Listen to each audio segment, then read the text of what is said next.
নমস্কার, দেখছেন কলকাতা টিভি। সঙ্গে রয়েছে অনন্যা। শুরু করছি গুড মর্নিং কলকাতা। অনন্যার সঙ্গে গুড মর্নিং কলকাতা নিয়ে রয়েছে আমি ভাস্বতী। সোমবার বিকেলে মন্ত্রিসভার প্রথম বৈঠকে নতুন মন্ত্রিসভার ঘোষণা মোদী সরকারের। প্রায় অপরিবর্তিত রাখা হলো তৃতীয় দফার মন্ত্রিসভা। নতুন মন্ত্রিসভায় স্বরাষ্ট্র মন্ত্রকের দায়িত্বে অমিত শাহকেই পুনর্বহাল করা হয়েছে। পুরনো মন্ত্রকেই রইলেন রাজনাথ, জয়শঙ্কর, নির্মলা, নীতিন। স্বাস্থ্য দপ্তরের মন্ত্রী হলেন জেপি নাড্ডা। শিক্ষা মন্ত্রকের ভার রইল ধর্মেন্দ্র প্রধানের হাতেই। মোদীর আগের মন্ত্রিসভায় রেলমন্ত্রীর দায়িত্ব সামলেছিলেন বিজেপির রাজ্যসভার সাংসদ অশ্বিনী বৈষ্ণব। এবারও তাকে একই দায়িত্ব দেওয়া হলো। সেই সঙ্গে তার কাছে থাকলো তথ্য ও সম্প্রচার মন্ত্রক। নতুন মন্ত্রিসভায় সড়ক পরিবহন মন্ত্রীর দায়িত্বে আবারও নীতিন গডকরি। মোদীর দ্বিতীয় দফাতেও এই মন্ত্রকের দায়িত্ব সামলেছিলেন তিনি। নতুন মন্ত্রিসভায় প্রতিমন্ত্রীর দায়িত্ব পেলেন বাংলার সুকান্ত মজুমদার, শান্তনু ঠাকুর। জাহাজ প্রতিমন্ত্রীর দায়িত্বে বনগাঁর সাংসদ শান্তনু ঠাকুর। প্রথমবার কেন্দ্রে মন্ত্রী হয়েই জোড়া দায়িত্ব পেলেন বালুরঘাটের সাংসদ সুকান্ত মজুমদার। শিক্ষা ও উত্তর পূর্বাঞ্চল উন্নয়ন মন্ত্রকের প্রতিমন্ত্রীর দায়িত্বে সুকান্ত মজুমদার।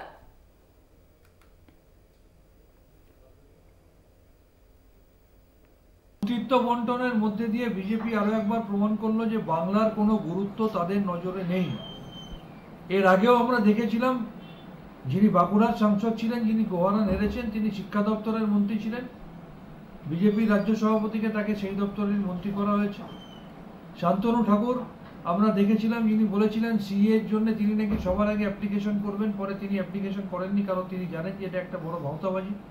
তিনি যে দপ্তরে ছিলেন তাকে সেই দপ্তরের মন্ত্রী করা হয়েছে। 18টা সাংসদ পেয়েও বাংলা একটা পূর্ণমন্ত্রী পায় না, 12টা সাংসদ পেয়েও বাংলা একটা পূর্ণমন্ত্রী পায় না। অথচ প্রধানমন্ত্রী থেকে শুরু করে স্বরাষ্ট্রমন্ত্রী থেকে শুরু করে একঝাঁক নেতা, মন্ত্রী, সাংসদ, বিধায়ক, বিভিন্ন রাজ্যের মুখ্যমন্ত্রীরা বাংলায় নির্বাচনের আগে ডেলি প্যাসেঞ্জারের মতো এসে বাংলাকে বদনাম করা, বাংলার অসম্মান করা, বাংলার মা বোনেদের ইজ্জত নিয়ে খেলা করা, 2000 টাকার বিনিময়ে মিথ্যা ধর্ষণের অভিযোগ করানো থেকে শুরু করে সারা বছর ধরে বাংলার ন্যায্য পাওনা আটকে দেওয়া, বাংলার প্রতি প্রতিহিংসা পরায়ণতা, এত কিছু করেও বাংলা বিদ্বেষী আচরণ করেও বেসিক্যালি তারা যে বাংলাকে পছন্দ করে না বা বাংলার উন্নয়ন যে কেন্দ্রের লক্ষ্য নয়, সেটা আরো একবার এই মন্ত্রিত্ব বন্টনের মধ্যে দিয়ে ভারতীয় জনতা পার্টি প্রমাণ করে দিল। বিচ্ছিন্নভাবে তাড়াহুড়ো করে উপনির্বাচন ঘোষণার প্রতিবাদ নির্বাচন কমিশনকে স্মারকলিপি তৃণমূলের। 10ই জুলাই 4 বিধানসভা কেন্দ্রে উপনির্বাচন, প্রশাসনিক কাজে সমস্যা হবে দাবি তৃণমূলের। কিছুদিনের মধ্যেই খালি হবে আরো 6 বিধানসভা আসন। নির্বাচিত বিধায়করা লোকসভা ভোটে জয়ী হওয়ায় খালি হবে। একই সঙ্গে 10 বিধানসভায় ভোটের দাবি, সিদ্ধান্ত পুনর্বিবেচনার দাবি কমিশনের কাছে।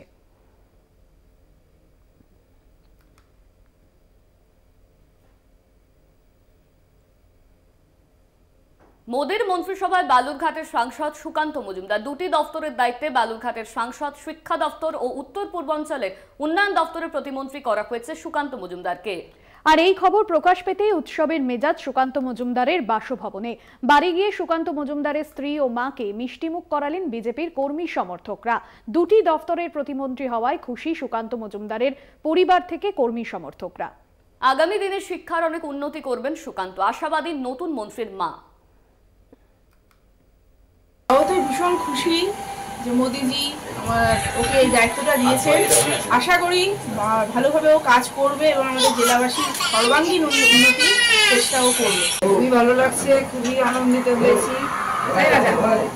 আমাদের দক্ষিণ দিনাজপুর জেলাকে আরো এগিয়ে নিয়ে চলুক, শিক্ষা দপ্তরে অন্তত অনেক উন্নতি করুক। আমাদের প্রধানমন্ত্রী, যশস্বী প্রধানমন্ত্রী, ওনাকে যেভাবে দুটো দপ্তর দিয়ে আমাদের দক্ষিণ দিনাজপুর এবং তার সাথে সাথে উত্তর পূর্বাঞ্চলকে যেভাবে ডেভেলপ করার জন্য ওনাকে হাতে তুলে দিয়েছেন মন্ত্রী হিসাবে, তাতে আমরা গর্বিত। রাজ্যের 4 বিধানসভা কেন্দ্রে উপনির্বাচন। 10ই জুলাই উপনির্বাচন ঘোষণা কমিশনের। রেজাল্ট আউট 13ই জুলাই। ভোটের রাজ্যে বাগদা, রায়গঞ্জ, রানাঘাট, দক্ষিণ ও মানিকতলা এই 4 বিধানসভা কেন্দ্রে। এর মধ্যে বাগদা, রায়গঞ্জ, রানাঘাট দক্ষিণ আসনে বিজেপির কাছে পরাজিত হয় তৃণমূল। এদিন জগদীশ চন্দ্র বর্মা বসুনিয়া স্পিকারের কাছে ইস্তফাপত্র জমা দেন। ফের ভোটের দামামা, ভোট মিটতে আঁচ নেভেনি। বাংলায় ফের ভোট উত্তাপ। রাজ্যের 4 বিধানসভা কেন্দ্রে উপনির্বাচন। 10ই জুলাই বাগদা, রায়গঞ্জ, রানাঘাট দক্ষিণ ও মানিকতলায় উপনির্বাচনের দিন ঘোষণা করেছে নির্বাচন কমিশন। এর মধ্যে মানিকতলা বিধানসভা কেন্দ্রের ভোট দীর্ঘদিন ধরে বকেয়া পড়ে আছে। 2022 সালে রাজ্যের মন্ত্রী তথা মানিকতলা কেন্দ্রের বিধায়ক সাধন পাণ্ডে মারা যাওয়ার পর থেকেই ফাঁকা ওই আসন। সাধন পাণ্ডের বিরুদ্ধে ভোটারদের ঘুষ দেওয়ার অভিযোগ করেন বিজেপি নেতা কল্যাণ চৌবে। মামলা গড়ায় সুপ্রিম কোর্ট পর্যন্ত। শেষ পর্যন্ত কোর্টের নির্দেশেই মানিকতলা কেন্দ্রে ভোট।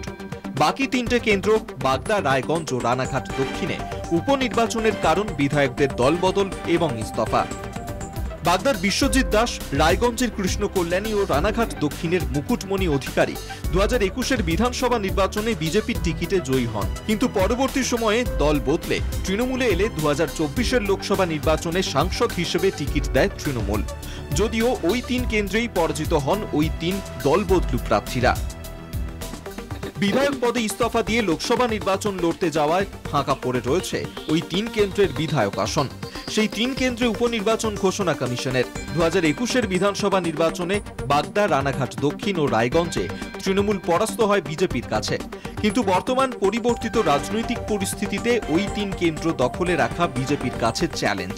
যদিও মানিকতলা কেন্দ্রে হাত শক্ত রাজ্যের শাসক শিবিরেরই। Kolkata TV. Good morning Kolkata. এখন সময় একটা বিরতির। ফিরছি বিরতির পর, সঙ্গে থাকুন।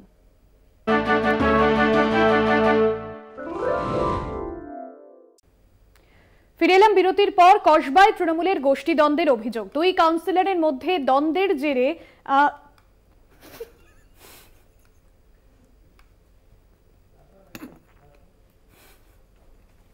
গন্ডগোলের ডেরা কসবা। খাস কলকাতায় শাসকের গোষ্ঠীকন্দল। ভোটযুদ্ধ শেষ, এবার পার্টি অফিস দখল নিয়ে উত্তপ্ত কসবা। মুখোমুখি শাসক তৃণমূলের 2 যুযুধান গোষ্ঠী। শিরোনামে কলকাতার পাশাপাশি 2 ওয়ার্ড, 107 ও 108। 2 ওয়ার্ডের কাউন্সিলরের অনুগামীদের মধ্যে ধুমধুমার পরিস্থিতি।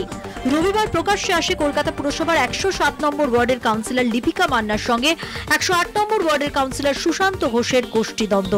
বাড়িতে ঢুকে মহিলাদের মারধর, জামা কাপড় ছিঁড়ে দেওয়ার অভিযোগ লিপিকা গোষ্ঠীর বিরুদ্ধে।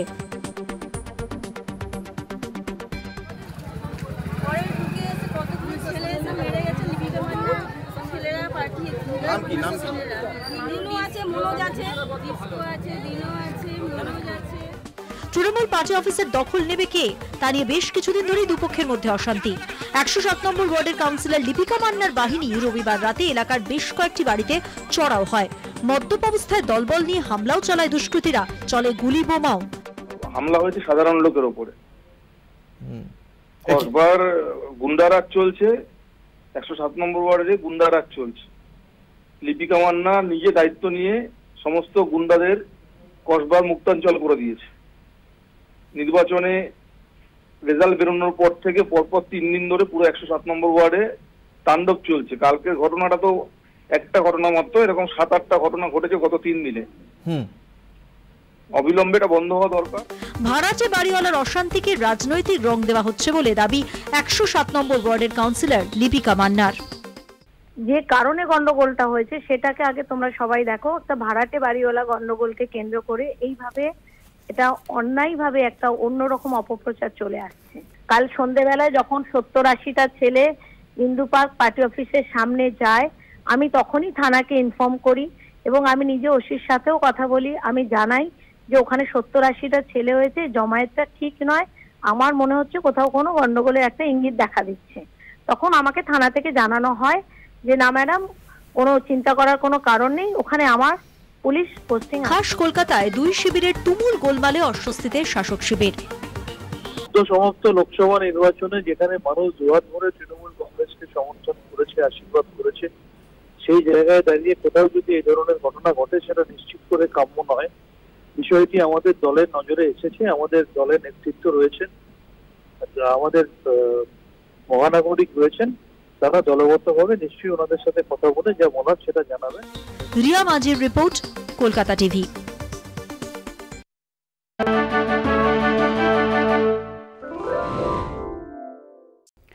ফিরে এলাম বিরতির পর। দিলীপ ঘোষের পর অনুপম হাজরা। রাজ্যে ভরাডুবির পর বিজেপির বঙ্গ সংগঠনকে তুলোধনা অনুপম হাজরার।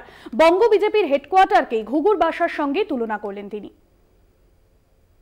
ভোটে হার জিতে হয় তাতে একটু মনে প্রভাব পড়ে, কিন্তু ব্যাপারটা যেভাবে সংগঠন একবারে পশ্চিমবঙ্গে শুয়ে পড়েছিল, কর্মীরা বেরোননি, কর্মীদের বার করতে গিয়ে আমি তো মেদিনীপুরে 1 বছর 1.25 বছর ধরে লেগে বুথ অব্দি সংগঠন তৈরি করেছিলাম, সব গ্রামে গেছিলাম। 1918 থেকে 24-12 শাহী টার্গেটের ধারে কাছেও পৌঁছতে পারেনি বিজেপি। জেতা আসন মেদিনীপুর থেকে সরিয়ে দিলীপকে দেয়া হয় কঠিন বর্ধমান দুর্গাপুর আসন।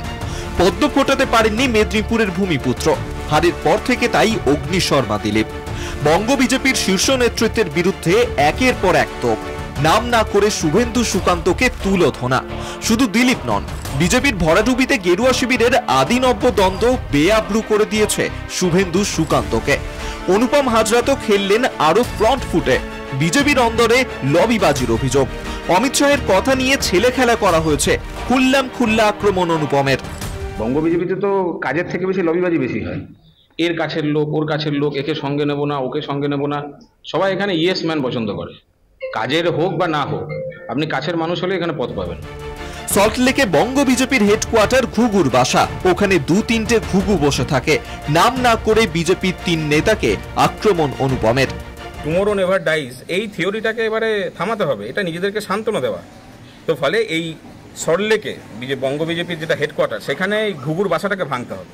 2-3 জন ঘুঘু এসি রুমে বসে থাকে সারা বছর।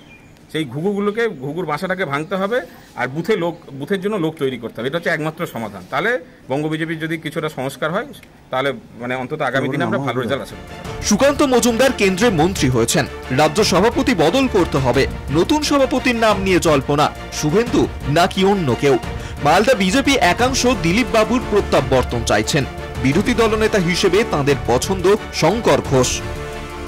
যখন আমাদের পশ্চিমবঙ্গের রাজ্য সভাপতি দিলীপ ঘোষ ছিল, তখন আমাদের সংগঠনটা বহুত মজবুত ছিল। উনি পুরনো যারা কার্যকর্তা ছিলেন তাদেরকে সম্মান দিয়ে উনি সাংগঠনিক পরিকাঠামোটাকে মজবুত রেখেছিলেন। কিন্তু এখন আমাদের যারা রাজ্যের সভাপতি আছেন, যিনি সুকান্ত মজুমদার, বিরোধী দলনেতা শুভেন্দু অধিকারী আর রাজ্যের সাধারণ সম্পাদক অমিতাভ চক্রবর্তী, তিনি দলটাকে দাসে পরিণত করে ফেলেছেন। বিজেপির শীর্ষ নেতৃত্বের অবশ্য শুভেন্দুতেই আস্থা। সংগঠন মজবুত করতে তিনিই পারবেন। দলকে এগিয়ে নিয়ে যাবেন তিনি। শীর্ষ নেতৃত্বের এই ভরসার পালে খুব একটা হাওয়া দিতে পারেননি শুভেন্দু। ভবিষ্যতে কার হাত ধরে বঙ্গ বিজেপি কতটা এগোবে তা সময়ে গর্ভেই। মনা বীরবংশী ও সব্যসাচী মণ্ডলের রিপোর্ট, কলকাতা টিভি।